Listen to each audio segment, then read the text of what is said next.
Have you ever noticed how people today have more ways to meet someone than ever before?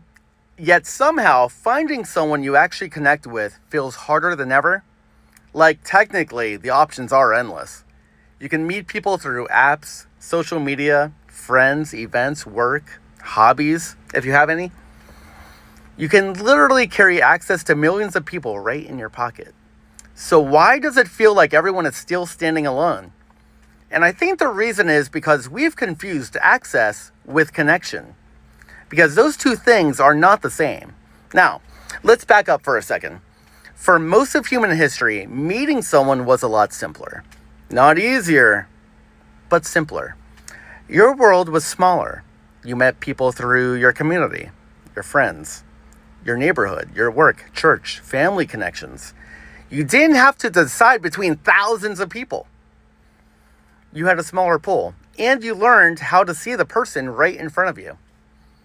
Now, we're living in a world where everyone is technically available, but emotionally harder to reach.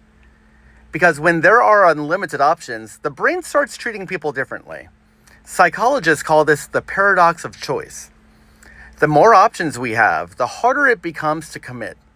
Because somewhere in the back of your mind, there's always this one question, and you already know what it is. What if someone better is one swipe away? And that changes the way we date. People aren't always meeting each other anymore. Sometimes they're evaluating each other, looking for reasons to continue, and also looking for reasons to leave. And the weird thing is, both men and women are often experiencing the same frustration from completely different sides.